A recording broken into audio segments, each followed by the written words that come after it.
इयत्ता 8वी पाड्यावरचा चहा. लेखिका आहेत गोदावरी परुडेकर. या सामाजिक कार्यकर्त्या व प्रसिद्ध लेखिका. प्रस्तुत पाठ हा जेव्हा माणूस जागा होतो या पाठ्यपुस्तकातून घेतलेला आहे. निसर्गाच्या सानिध्यात राहणाऱ्या वारली आदिवासी समाजाच्या त्या काळातील कष्टमय खळतर जीवनाचं चित्रण प्रस्तुत पाठात केले आहे. चला तर मग सहर्ष सादर करीत आहेत इयत्ता 8वीचे विद्यार्थी पाड्यावरचा चहा. सादर करते विद्यार्थी आहेत संस्कृती खैरनार, नमस्कार. जान्हवी नेमाडे, नमस्कार. भूमिका तायडे, नमस्कार. सोनाली कुलकर्णी, नमस्कार. भूमिका पाटील, नमस्कार.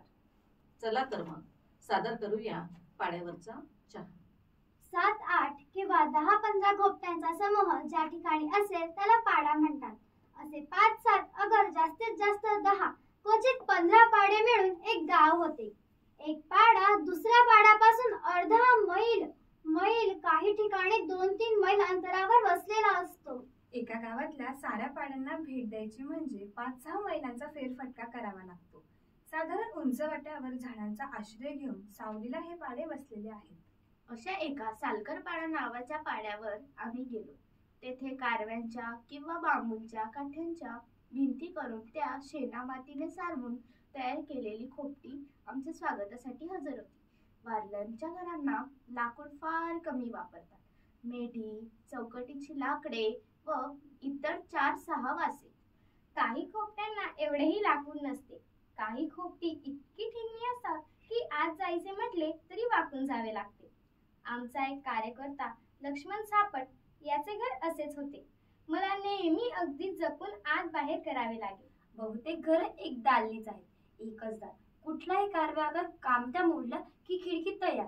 पावसापासून संरक्षण म्हणून काही घरांवर पेंढा तर काहींवर पळसाचे पाने घालतात. कौलारू घरे क्वचितच दिसत असत. वारल्यांच्या घरात रक्षण करण्याची गरज भासावी असे काहीच नसल्यामुळे ढकलली तरी कोसळून पडतील अशीच ती खोपटी होती.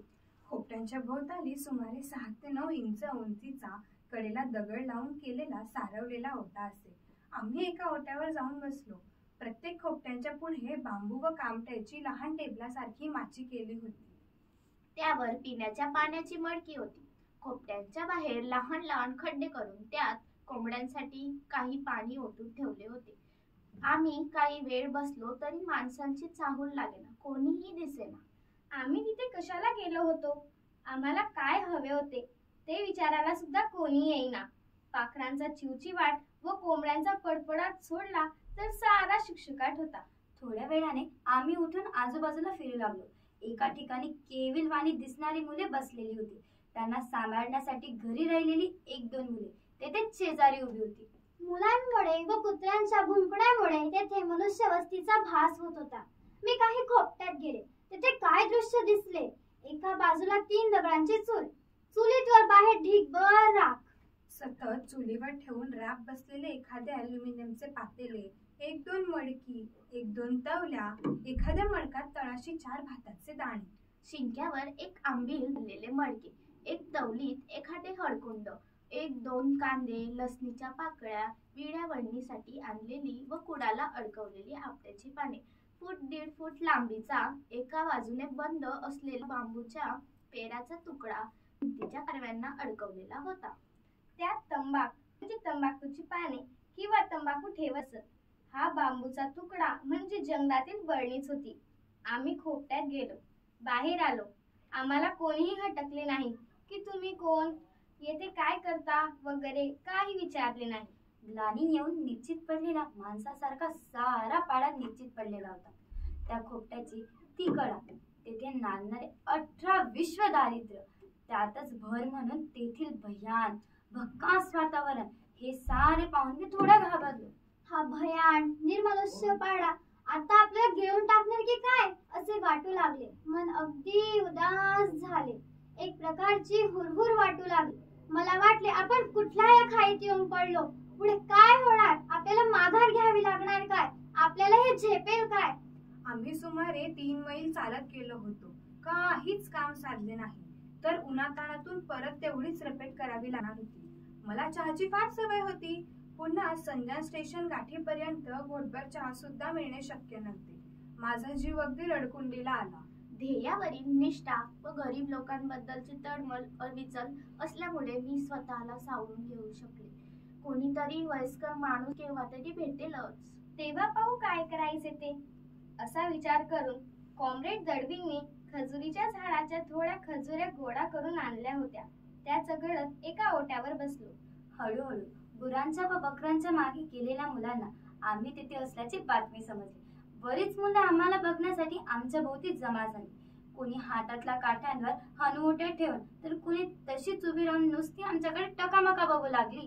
घरातील मोठी माणसे कोठे आहेत अशी चौकशी त्यांच्याकडे केल्यावर समजले की गावातील सारी जाणती माणसे एकूण एक जमीन मालकांकडे कामाला गेलेली होती. त्या मुलांपैकी एक दोन समंजस वाटली.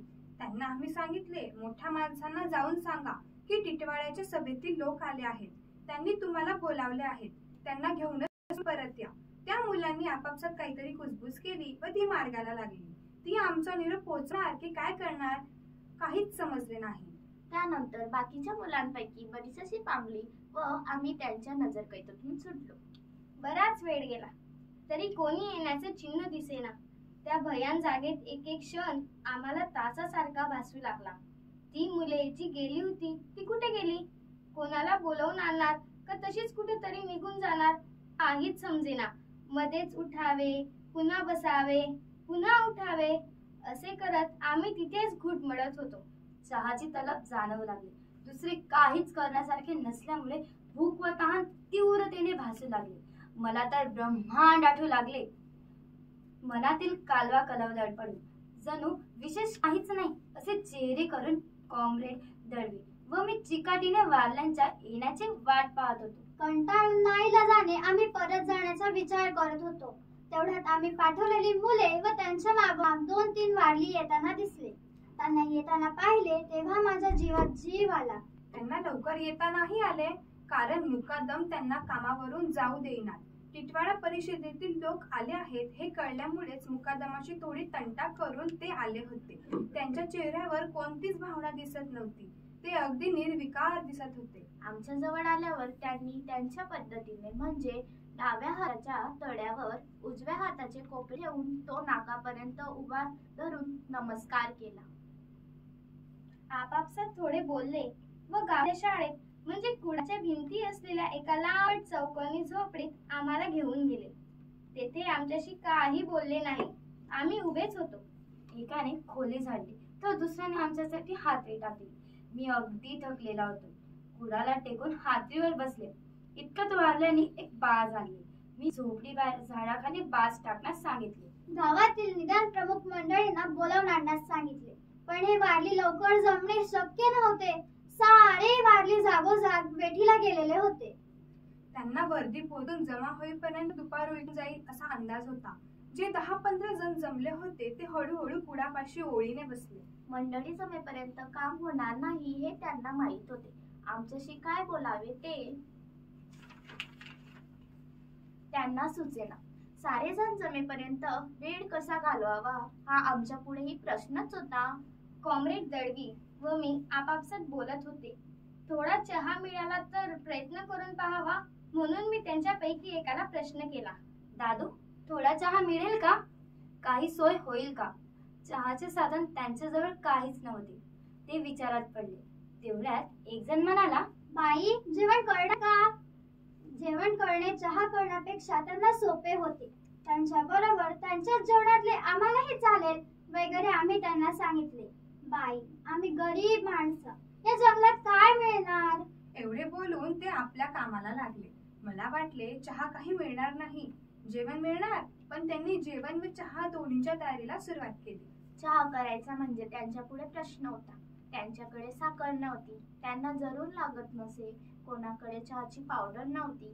गावात गाय नाही, म्हैस नाही. त्यामुळे दुधाचा थेंब मिळणे कठीण. ते आपसात बोलू लागले. चहा कसा करायचा? काय र? चहा होय, सोय तर होल, पण साखर कुठं गवसर? आपल्या पायी नाही, पण पाटलाकडे थोडी खांड हवी.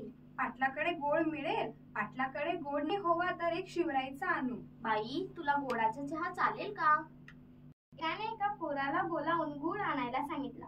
चहाची पावडर कोणाकडे मिळेल की काय याबद्दल थोडे बोलणे झाल्यावर दुसऱ्या एका पोराला बुक्की आणण्यासाठी दुकानावर पाठवले. मी विचारले, दुकान कितीच लांब आहे?